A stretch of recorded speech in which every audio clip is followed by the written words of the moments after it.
You guys are so nice. This is nice.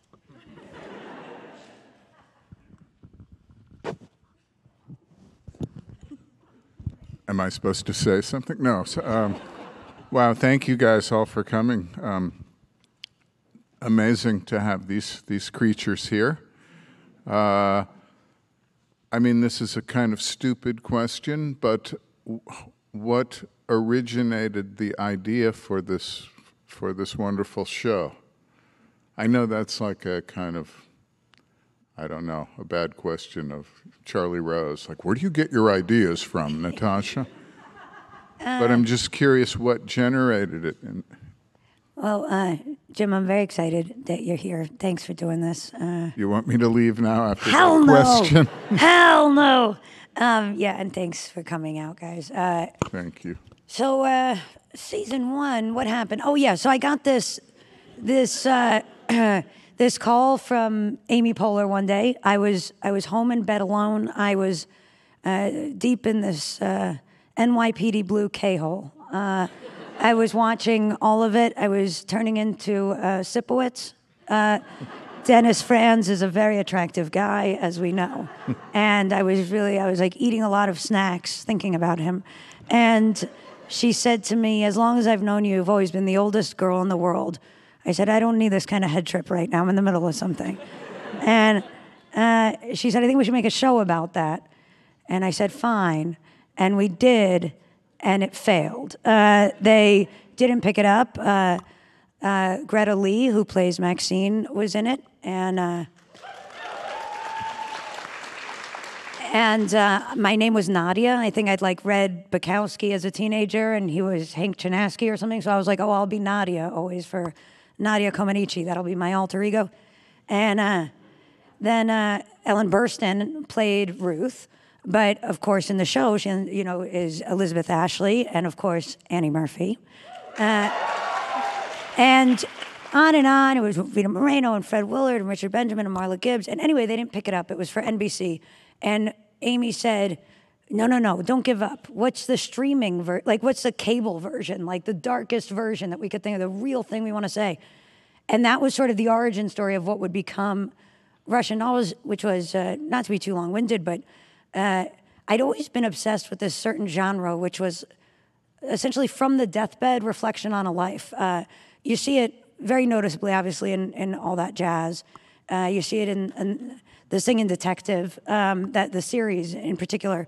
JoJo Dancer, Your Life is Calling, the Richard Pryor. And for me, always also in a movie I really love, Once Upon a Time in America. Like, when it starts with like De Niro in the opium den and the phone is ringing, and then it kind of goes back. And so I think there was kind of, this idea began also circling Exterminating Angel, the Buñuel, of sort of like, what would it be like to sort of be a witness in this experience and this liminal space, never-ending night of decisions, like a strange loop where no matter which way you went, there was no way out.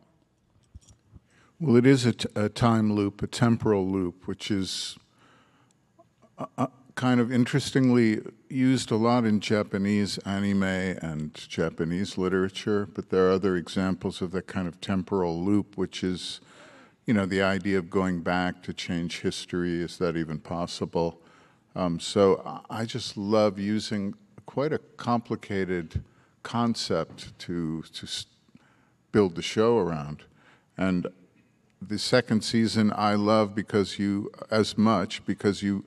dropped the kind of temporal loop. It's in a different way. It's using the 6 train to go back in time and stuff like that. Yeah, I mean, Alice can really speak to that. She would always say, no, it's not, we knew always, Leslie and Amy and I, in creating the show, knew that we wanted it to be sort of anthological, to get a second season. And I feel like Alice was really the one in the room ringing the bell of like, no, it's allowed to stand on its own. I don't know if you want to speak to that at all. I think so. I think it was about taking the same themes and remixing them. And when we came into the season, Natasha was like, I want to do Quantum Leap. I'm going into my mother. The entire room was like, what have we signed up for? The house we were working in was infested with flies. All of this is relevant. The writer's room, she means.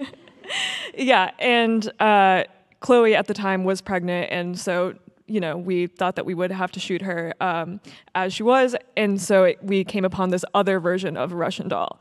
And we started thinking about loops and cycles in different ways, and the fact that we live moving forward, but sometimes we'll come upon an obstacle or something that thrusts us suddenly back into childhood or even beyond. Like the death of your last remaining maternal figure forces you back to contend with who your mother was, who her mother was. It can be something as sort of, with so much gravity as that, or like, famously, like the taste of a Madeleine sends you back to relive your entire life.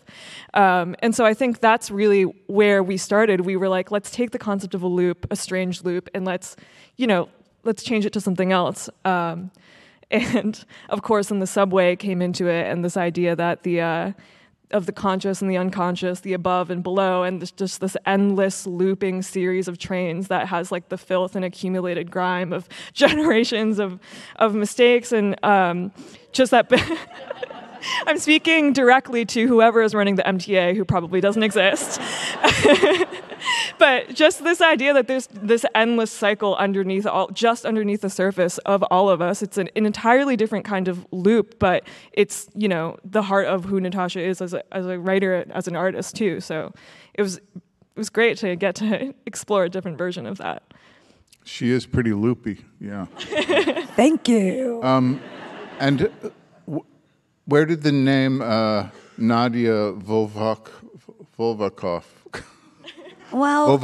come? I mean, already I said, this idea of Nadia was something I was always kicking around. Anytime I'd write something down, I would just, instead of me, I would, write Nadia. And Volkov was where like, I guess she's Russian. You get that list, I'm sure you've done a million times, of like legal names. And then, it was funny that it had vulva in it. Yes. Aggressively female, you might say. I was hoping you would say that. Importantly so. I love too, just when the show starts on Netflix, it has the little disclaimer at the top that says, contains substances, language, nudity, smoking. And I'm always like, okay, we're in for this one.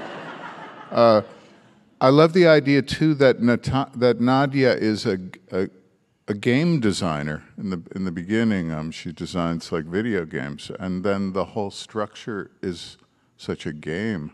Was that part of the original idea too that she came? Yeah, for sure. We were, always into this idea of open world gaming. As we were rewriting the show to kind of fix a lot of COVID, changes that most shows I'm sure went through in that period. You had to sort of limit your extras and minimize your locations and all these kinds of things. But partially what I was also doing was beating Zelda at the time. And I remember that, in season 1, we had come upon this woman, Ellen Ullman, who had written this book, Life in Code. She was one of the first female coders. In general, it just sort of felt like, a job that had this sort of creativity and this game. And of course, in season 2, we continued with this idea of a reset point in a way, almost just to kind of, I guess touch on it as a motif, if nothing else, that is every time Nadia and Alan kind of exit those subway doors, sort of like the mirror game that we were playing in season 1. But yeah, it's trying to have a sense of, this, also, of course, that's where she gets her information, that oftentimes we're jumping ahead in the story, feeling in the room like, well, we'll usually write it all out and then say, hey, we trust our audiences to be able to, they've seen Back to the Future, they've seen Quantum Leap, they've seen Memento, you know what I mean? So they've seen Jacob's Ladder. They understand the name of the game, and part of that, her being a gamer in a way, like as a video game designer, kind of helps us to do that she would understand sort of the rules of play of sort of quantum situations more than your average bear. Well, I love, too, the way you weave so many things like actual science and philosophical things with popular culture and trash culture. And, I love not having those hierarchies of this is more important than this, because they all exist equally in the world of the show. And I love, too, that what was I going to say? I like all these references that come up continually that are very offhand, but you mentioned Nadia Comaneci, who you do mention in the show. You mentioned John Updike, Fellini, Einstein. You talk about entropy. There's a great thing where the actor Juarez says the password for the secret room in the bar is Jodorowsky's Dune. All these kind of things. I just love all those references. So in the writing, and also the dialogue's amazing because it's so, it's so propulsive throughout. So I love that. I don't want to, in the very first episode, Maxine says early on, "Don't be morbid. This is your party, and I'm making you a fucking birthday chicken." Just all kinds of dialogue always sticks with me throughout. And is any of it improvised, or how much freedom is it? It seems extremely complicated to keep track of all the changes that are going on, especially in season 2. I don't know how a showrunner keeps track, and all the incredible changes of, just production design and period and stuff. Yeah. It's really... I insisted on doing exclusively improv from mine. Natasha had a very different idea, and I said, nope, we're just going to wing it. So every scene was just really keeping Natasha on her toes that we were working together. I would be curious, what was you, because obviously I'm so inside it that, did you feel like we were doing improv? I felt like you were doing improv. In like the most mesmerizing way possible. But the whole time I was like, fuck, shit, oh no, because I only know my lines, and this one is like the queen of improvisation, and I'm just like, all I know is what's on the page. Please don't make me try to do anything else. But no, Natasha just riffs so incredibly and has this extraordinary brain that's constantly coming up with new and bizarre ways of putting things. So it was a very cool experience to watch. But Annie, you've done a lot of things, a variety of all kinds of different things, lots of films, and of course Schitt's Creek, and so it's pretty impressive how wide your variety of things is, and how different is this from pretty much everything else? Because this is really a remarkably unusual show,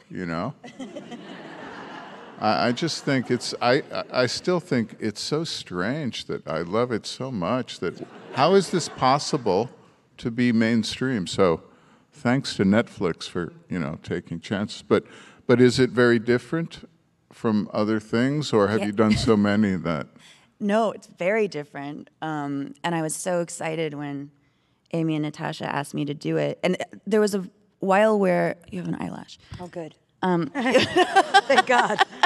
Hold on. Get rid of it quick. New phase. Sorry. But there was a while where I wasn't going to be able to do the show because, there was an overlap, but then COVID happened, and then all the schedules kind of rejigged, and so I was able to do it, and it was just, first of all, if Amy Poehler and Natasha Lyonne call you, holy shit, first and foremost, like, holy shit, that's a phone call. And then, when you guys asked if I would play a young Elizabeth Ashley, who's just such a powerhouse and such an extraordinarily beautiful woman, so I was like, okay, I will do it. But it was a really cool challenge with a capital C to like, she has a very specific voice in the world. So I started smoking 5 packs a day, right out of the gate. But yeah, it was fun. I got to work with a vocal coach, and I got to try on a new hat, which is always, the reason we do this. Yeah, I think that for us, we really knew, it's. The season is inherently about mothers. It's it's about sort of an origin story inherently. And this idea also of chosen family, New York City is such a kind of place for that. Nadia and Alan are obviously they really kind of choose each other. And this season is not only, of course, about her stepping inside of her her mother, but it's also about her losing her last kind of witness, this idea in life that like all we can really ask of anybody is to sort of, walk with us and be a witness. And in losing Ruth, she's really going to be alone out there in the world. And so, and just to say along with that, part of the sort of way in for us this season was the idea that the call is coming from inside the house when adulthood comes upon you, of suddenly you're middle-aged and being told to be the caretaker of the parent, whether you like it or not, or you're ready or not. Adulthood comes from you, and it's awful. And so, she's sort of, okay, I guess I'm doing fine. I'm not dying all the time. Ruth is, how do I show up for this in this present moment? And she gets this kind of free lapse, this sort of escape into the past, and is able to tell herself, oh no, I'm hanging out with, to be able to cast Annie in that role as somebody so, remarkably like lovable with such immediacy, to say, this now here, let's hang out. I totally get who Ruth is, just the intensity of kind of, aging in this way that it's hard for Ruth to walk with like the knees and stuff. And suddenly she's got that person she loves so much, but who's all mobile and stuff and running around and chain smoking together. And it's like, and then of course, life is, you either get on the bus willingly or dragged kicking and screaming. So it's kind of in going into this past, she's sort of missing this major moment in the present, and ultimately becomes a show about unconditional love with sort of no strings, that it's not even about being there or not being there. Like Ruth loves her enough that it's not about that. So I think it's a long way of saying that being able to have Annie do this with us was huge, because you needed someone who was going to give you that immediacy. Like Chloe too, like you need these sort of giants who are going to give you right away this sort of totality of who they are and why they make sense for Nadia, to care about so intensely despite the complexity of the relationships. This is very complex, so many complex things. I don't want to get too complicated, but I mean... I thought we'd already done that. My brain is already scrambled. We're just getting started. Also, Annie, like in that look, I was like, this is Scorsese City. She looked like China Syndrome, kind of, remember? Like, I was like, damn, Annie Murphy. No, but I'm fascinated by details like, okay, it's all based around your birthday, Nadia's birthday. And having your birthday is already an arbitrary kind of passage of time of a year that's just arbitrary anyway. And then, wow, you give birth to yourself eventually. Like, wow, paging Dr. Freud, Natasha. It gets pretty complicated. And when she's recognized as her mother or as herself or as her grandma, it gets really complicated in a very beautiful and entertaining way. Now I'm just rambling. Was that a question?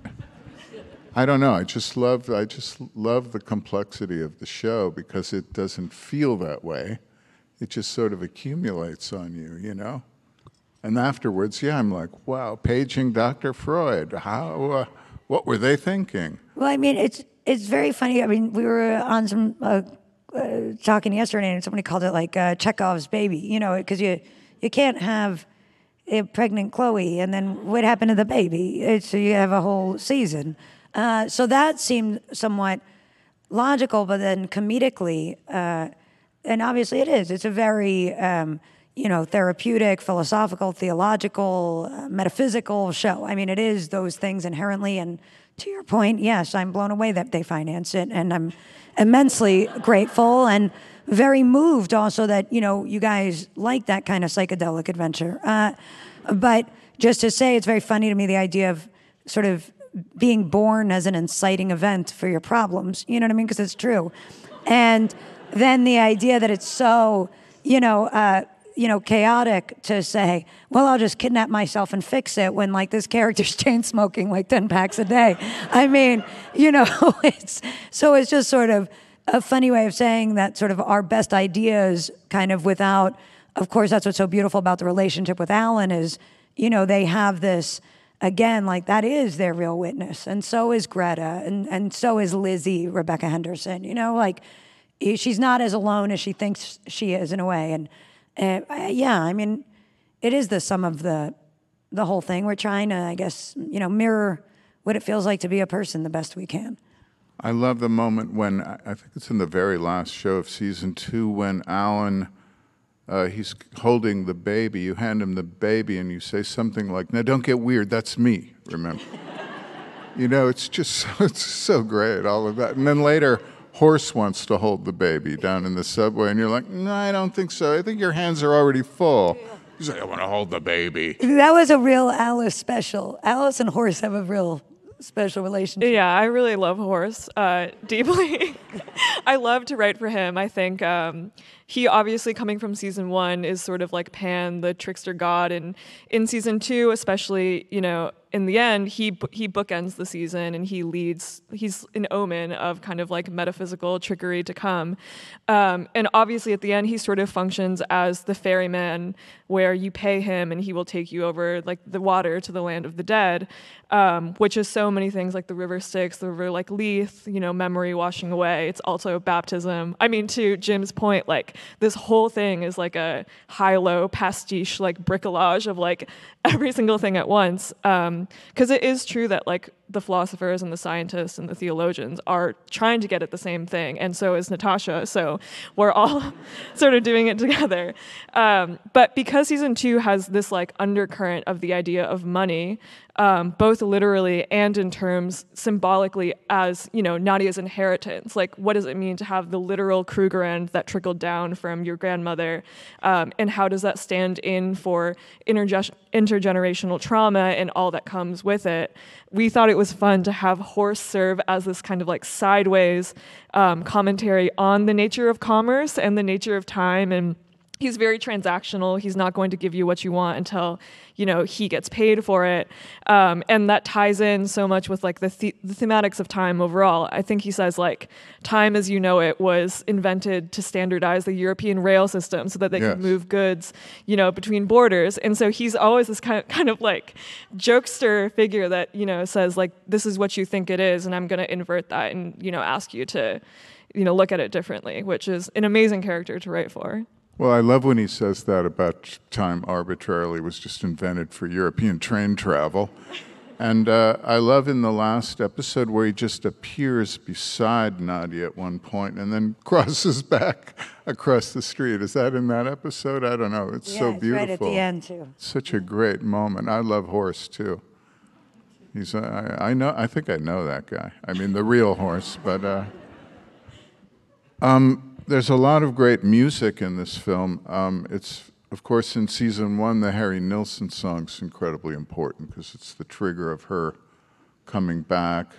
I read somewhere that you had considered other songs for this, including Crazy Feeling by Lou Reed and No Fun by the Stooges and a little Kim song, but... Yeah, Not Tonight, because it was kind of like tonight's the party. Yeah. Yeah, there was even like a Ronnie Spector moment there. There was a lot of stuff on the table, but it was really like, shit, it's this Harry Nilsson for sure, in no small part because, you know, I'm sure you've seen that documentary, Who is Harry Nilsson, but his story is so specific, you know, just, yeah, he's just a real heavyweight, and they all are, of course, to be clear, but it felt really on brand. But sorry, I cut you off.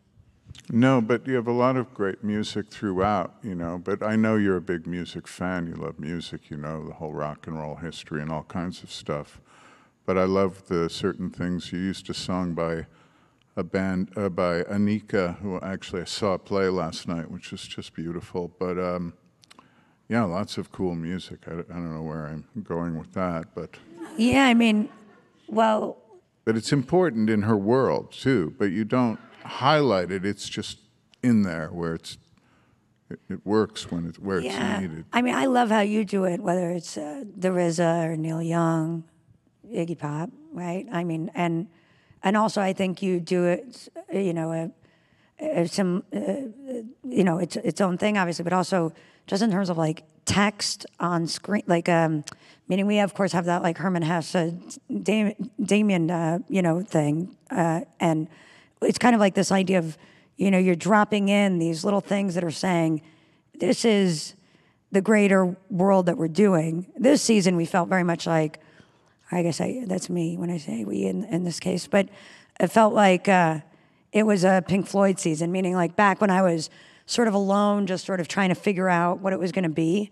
It just sort of felt like, oh yeah, like I want to get really psychedelic this year. Like, if season 1 is Easy Rider, last movie, let's just try. And not to say that that's, just to say, how do you, really jump off the cliff and take the full risk and sort of see what happens. That felt fun.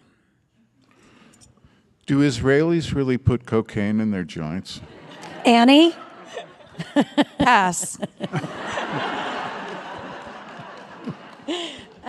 I feel like I have no idea. I just for some reason decided that, and in season 1 put it in. It was believable. It just makes sense. You know what I mean? Like, sense. I don't know I why. picture the Israeli army as a lot of like cocaine and rolled up cigarettes, and I'm not sure. I like when you talk about fish having no memory too. Yeah. That they do have a memory. Yeah. It's kind of interesting. Yes. There's so many things like that throughout. I don't know. I love all these details. Great writing, always. I think it's very strange or interesting that when she does finally get the money and it's floating in that, where is that location with the water and the pillars? So It is incredible. we knew we were going to, Budapest practically, and also budgetarily, it kind of made sense. And so, one day they, showed, they were in the writer's room and they started showing us, oh, here's some pictures of some options. I'm looking through and I was like, oh, this thing looks like neural nets. And then we became very obsessed with it, hung it on the walls and stuff. And then they said, no, that location is no longer available due to COVID. And Alex Buono, who's the beautiful producing director this year, he's just incredible. And Ula Pantinkos is the cinematographer. Anyway, we all kind of became obsessed with it. And they kept asking us to write it out because we weren't going to be able to film there. And we said, we'll get to it. We promise we'll rewrite it if we have to. Got to Budapest and just kept saying, I have this photo. Can we go shoot there now? And they kept, this is where it also gets wacky, being, short and having big hair and an accent. They look at you like you're nuts. But there is some, like, sort of Hunter S. Thompson leeway where you just keep repeating yourself. And eventually they give up because sort of life's too short. You just keep saying, what about the neural nets? Can we go there? And eventually they let us shoot there. It was terrific. And Wow. you just got to stick to your guns. Annoying persistence. Yeah, Yes. just sort of like, you just walk around looking confused, like, but I saw this photo. Do you know where it is? It says right here, Royal Budapest Film Company. You guys sent this to me? Wow, it is incredible. It's so it's like these cisterns, and for us it was really worked well as a liminal space kind of game. Yeah, it's very tripped out and amazing. But then when you find them, we get the money eventually in the very end, but you're holding yourself as a baby, and you can't take both. You're in the water, and you have to choose yourself, instead of the money. But the recurrence of the money and the gold train and all of that's, well, it's historically really interesting. But I love when you don't even want to take the money in Krugerrand in that one scene, which is really amazing. Like, it just seems wrong, like Krugerrand. But of course, in the end, she insists that you take Krugerrand. But gosh, I'm just babbling on about things I love in the show. It really, you're filling my heart if it means anything. I love, too, in the very end where you see your mom, you see Chloe on the train, and you ask her, am I dead? And Chloe, who's always so great, and her delivery of the slides is something, how am I supposed to, what does she say? How am I supposed to answer that question? And even your younger self is on the train as well, just the three of you, But that's such a beautiful moment of Chloe, too. But she's great throughout as such a kind of fucked up mom, you know? Really, she makes a lot of mistakes. I love that. I do also love there's like, we would talk a lot about that of like the generations of female friendship that were sort of non-judgmental of just the idea that, you know, Ruth, just, you know, young Ruth and Chloe, Lenora, that she was willing to kind of, you know, watch her without judgment in a way, just like Maxine and Nadia, or just like, you know, Delia and Vera. Anyway, you did a beautiful job of that. Like, you know, somehow I believe that Annie is willing to be non-judgmental best friends while even feeling overwhelmed with, you know, how do I take care of sort of my best friend in this? Yeah. Agree. Yes. Yeah. But, you know, I mean, it's an interesting, we would talk about that, you know, you're sort of this, you know, young therapist kind of figuring it out who's also a woman in mourning, and just that idea of you know, just the way that people show up for each other with no obligation, which is, of course, the line that follows that sort of 2001 scene is that, you know, you loved me and you had no obligation and you did it anyway. The whole kind of strength, feminine lines that run through all of this, I also love so much. Beyond just being Nadia Volvikov, even Alan is his grandmother, you know, and those are really interesting scenes in Berlin where he is his grandmother.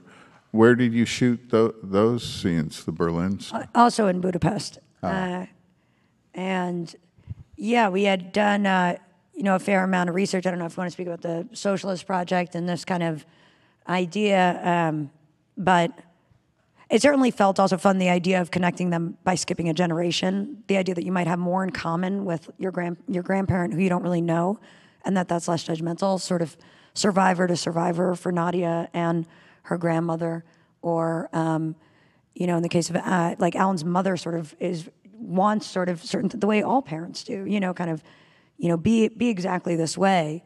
So I think we were curious about that in a way.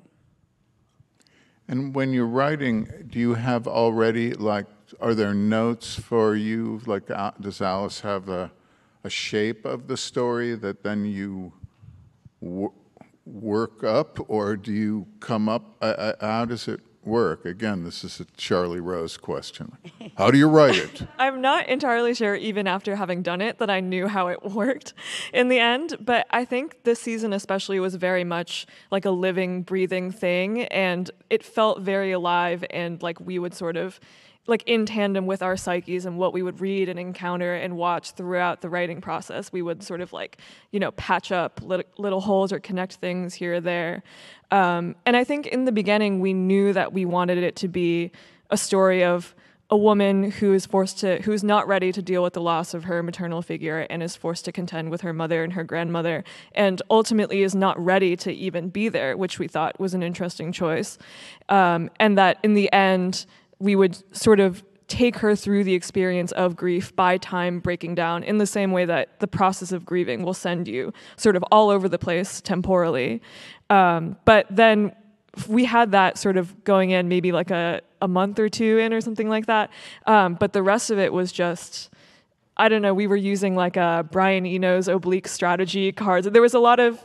I use those almost daily, seriously. Yeah, there was a lot of... I think it was very organic, and there was a lot of probing our own sort of, you know, unconscious and our own experiences and bringing that in. Yeah, like we would get sort of, you know, drafts complete and send them in so that we sort of, you know, met deadlines. And then I guess like secretly would be like puttering for what would become the actual show in many ways.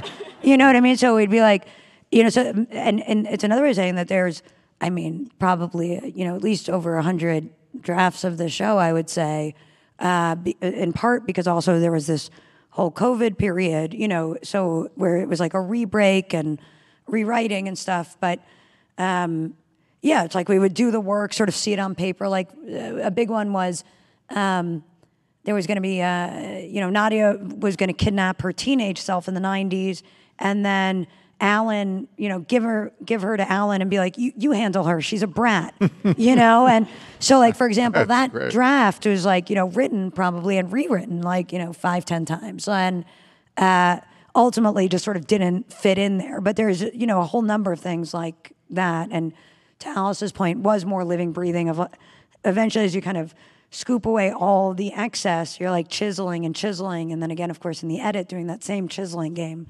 And sort of finding like, oh, right, what is the heart of the matter? We only have these 7 episodes. I have 2 basic questions. How long did you have in the room? And were you at all in person? Because I feel like this incredibly complex show would need like strings and maps and like, like a very physical kind of like representation of the chaos that it is. Yeah, I mean, we had, you may have heard Alice say something about flies. We had this writer's room that was in California, and everything was like very above board, and we had giant whiteboards everywhere, and like tons of books and movies and references, and pictures of all the characters, and and then the boards just started getting fuller and fuller. And they became sort of like maps. Like it would almost be like math equations getting written, and they were insane. And we enjoyed it there. But there were tons of flies everywhere. And so I was always like swatting at flies, and new stuff would go. And then we went to New York to start pre-production. And then we, it was like a limited room at that point. It was just me and Alice and Shirako Dunlap and Alison Silverman were like, that sort of got to New York. We had a bigger room at the top of all these incredible women, and came to New York. And then, of course, there was the COVID shutdown. And so then it was sort of like phase 3, which was essentially like me and Alice and Lizzie Rose, who was our writer's assistant, who ends up, credited writer on the show because she did so much work, and it was really just Alice and I doing a lot of like Zooms with bad Wi-Fi, and working like, very intensely, because we were also at that point trying to bring in the budget of the show because of all of this COVID. And to your point about Jodorowsky's Dune, it was becoming much like that documentary. This feeling, this like overwhelming feeling was always on me that, oh, I see, it's never going to actually get made. We're just going to leave behind this Mobius coffee table book of storyboards and writing. So we've got to map it out so extensively that it works as a coffee table book. So it was really like drawn out, storyboarded. It was just obsessive. And I really thought, oh, there's no way I'm going to catch COVID. I smoke, but we'll have a coffee table book. A coffee table book in the shape of a Mobius strip, though. Yeah. Well, we're going to take some audience questions in a second, but I just want to say 2 things. One, I think it's so remarkable that we're talking about a lot of really complex things, like what you're saying, and even figuring out how to make this thing. And yet for us who like the show, it's just incredibly entertaining, and it's just the rhythm of it's very particular and relentless in a great way. And the way you fill all these things, all of you guys and Alice, and it's just remarkable. And it's going to remain like a cult show forever because, I'm hoping for another season too. But the other thing I just want to say, my friends and I have been laughing a lot. One of my friends said, that Nadia is like a little old Jewish guy from the 30s. Inside your body, and what I love is I've been sort of charting 2 reactions Nadia has most frequently. One is when it's like acceptance without approval, she'll say, eh. And the other is when it's something incomprehensible, she will say, the fuck? And so these 2 things, the fuck, they recur so much. I love that. But anyway, it's a fantastic show. Should we take audience questions? You guys have anything you want to say first? Oh, wow, they're on cards. Wow, classy. I thought they were going to be questions. Yikes. It was very small writing. As And in pencil, soft Yeah. pencil. That one is a drawing. Good luck, Jim. We'll be here. Anyway, how's it been? what subway line do you and we're most back. identify with? But wouldn't that be the 6 train? Which subway line? Yeah, do you most identify with? Well, is that open to Annie? Which Repeat one? the question, please? Anybody? Any of us? Me, it is the 6 train because I'm a Lower East Side guy. And Yeah, which subway line do you most which identify subway with? line? I'm on the Lower East Side as well, so I would say that one. Okay, and I love the Lower East Side, so I would also say that one. All right, good answer. Good answer. Yeah. And clearly the 6 train means nothing to me, so I'll just agree with you guys. For Natasha, I'm a Mexican Jew with a Hungarian grandmother who managed to escape World War II. What inspired you to address generational trauma the way you did in Russian Doll? P.S. You are awesome. Thank you. Yeah, I mean, I think I'm just, I guess I'm always really curious about what they want from us because, it's like we're inundated with so much information that's so overwhelming and devastating daily. There's like so much fucked up stuff is happening constantly. And then you're just like told to be a person and have ambition or something. And I find that very confusing, and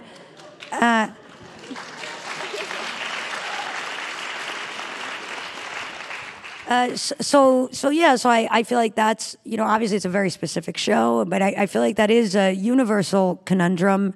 In my travels, I've been, with a lot of personalities and in the tombs of New York and at movie premieres and, humanity is very consistent in its sort of, hollowness and hope. And my personal belief is that if we spoke a little bit more openly and with transparency about the way we feel, and there was less of a obsession with this kind of performance of like, we know what we're doing here, or we know what we're supposed to do next, or, how are you doing? Great.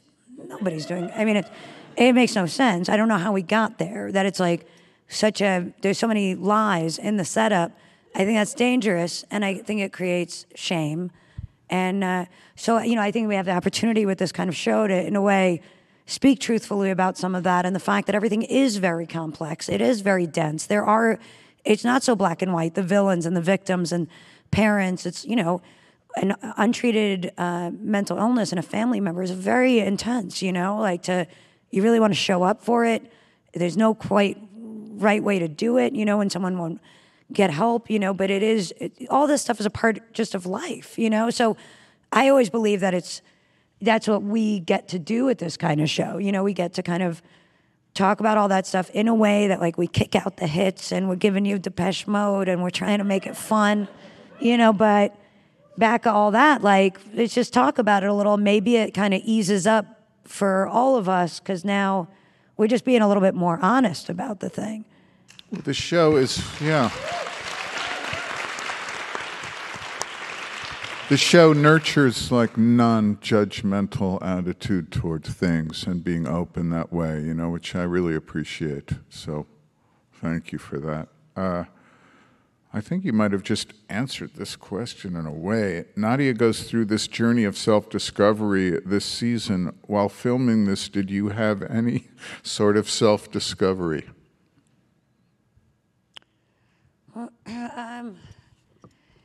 Yeah, it was really like, I didn't know, I guess, that I could really do that. Like, I felt a lot like Linda Hamilton or something in The Terminator. And it was also like, we got to do this thing. This show is very, very collaborative. Like, I mean, you remember I'd like walk over to your trailer and be like, okay, so listen, in this scene, here's what's happening. You know what I mean? And it would just so in other words, everybody was like game.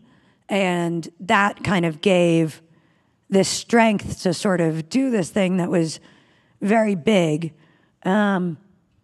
And so, yeah, I guess I sort of learned that, like, oh, it's possible. It's like possible to have sort of like these out there ideas and sort of dreams and stuff. And that if you find the right people, they'll kind of, even if you don't have all the answers, like I'm always just like, well, Jesus, like, who's the best, funniest, most intense actress I can find? Great, Annie Murphy. Okay, who's like, I remember meeting Alice and it was kind of like, holy shit, philosophy and the Lampoon? I mean, she's like a philosophy major who, ran the Lampoon at Harvard, which for me as sort of a dropout was very much like, oh, this is my person. Like, we're doing jokes and philosophy. We got it, and it was, so I think I was always sort of trying to surround myself with people that were very much like, I knew for sure we're going to be sort of strong where even I didn't have that information. Like I'm always, I was, so yeah, I think it's incredible that you get to sort of like build a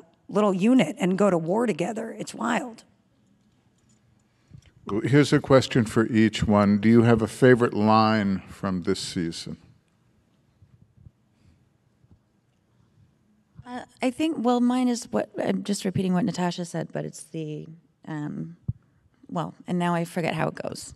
But the one about unconditional love, and without being obligated to do so. And I thought that was such a beautiful way of describing this, like, very, very unique relationship between Nadia and Ruth.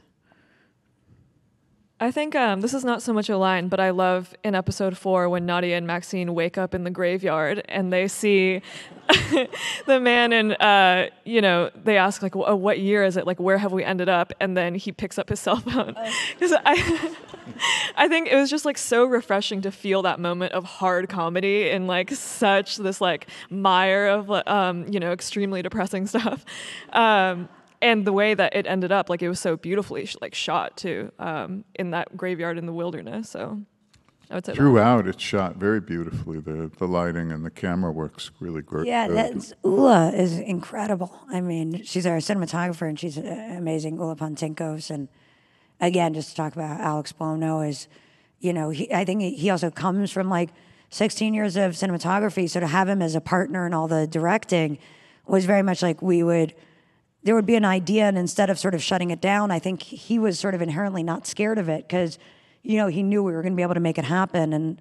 And our production designer was also like wildly experienced, Diane Lederman. So I think the team was very like intense all-stars, so they were able to pull it off. Yeah, wow, they sure did. By the way, I'm going to stick with my favorite line, just with, the fuck? Seems to work for almost anything in my life. As the granddaughter of a Holocaust survivor, the scene when Nadia encounters her family's looted belongings was one of the most powerful and moving pieces of media I have ever seen. What was it like to shoot that scene, and what did it mean to you? Again, a little Charlie Rose at the end there. Yeah. But a good question. It was really a powerful scene. Yeah, I think we talked, Alice was mentioning that a bit, but it's, just the idea of sort of like an object or like the idea that some sort of like a material thing that you can touch when there's like all this loss, and the idea that is the representation of it is just so weird. You know what I mean? It's so heavy and it's so strange. And just this idea of this endless warehouse of him, it just means so many people, because what's funny about doing a time travel show like this is, of course, in the room, you start talking about like, okay, so what's the game? Killing baby Hitler, blah, blah, blah.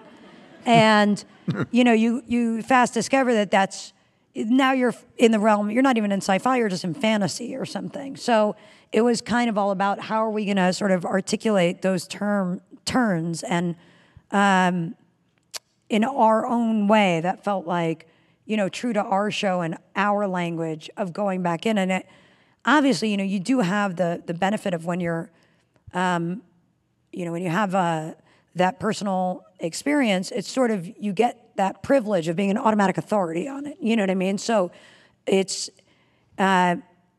clear that, like that weight of those goods in that warehouse is with Nadia every day as she's walking around, sort of like, you know, hailing taxis and flicking cigarette butts. Like, that is the nature of the life that we all lead, is sort of where we come from, whether we like it or not, is, you know, with us. And I think that that's what was sort of interesting in general to explore. So yeah, it was definitely, it was wild to shoot that. I mean, honestly, even crazier than shooting it is often for me is editing it, because I think I'm so deep in it when we're making it.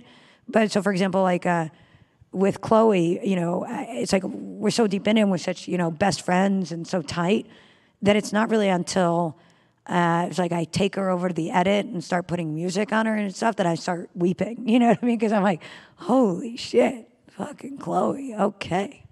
You know what I mean? Like, it really gets gnarlier when it's kind of all together, and I'm like, oh, God, this is heavy. Yeah, well, things tell you what they are in the editing room, you know, what you've gathered in a way. But, wow, I think we're running out of time, and we haven't even got to talk about Pythagoras and his eternal repetition of energy theory, or, you know. Also, there's a video game called Deathloop, I learned, which I thought was... Oh. All right, you know, let's do 40 minutes on the video game. You're right. Well, I think are we supposed to stop now? Is that my job? Am I the authority here now, or what? It's fantastic. I'll ask the audience a question. Who wants a third season?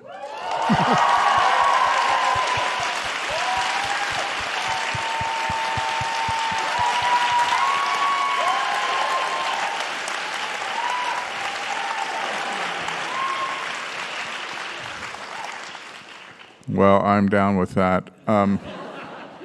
Thank you, all of you, for coming. Thank you guys so very much for being here, but for this show. Thank Fantastic. you so much, Jim. Thank you.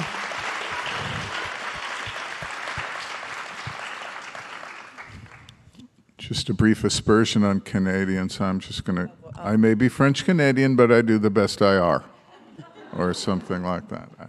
I don't know what that meant. Put that one past me again. I said, I may be French-Canadian, but I do the best I are. I get it. I get it this time around. Not even funny. I love Canadians, so. Americans, not so sure. Everyone's welcome. Everyone's welcome to come north. The fuck? Anyway. Thanks, guys. Thank you. Thank you, guys.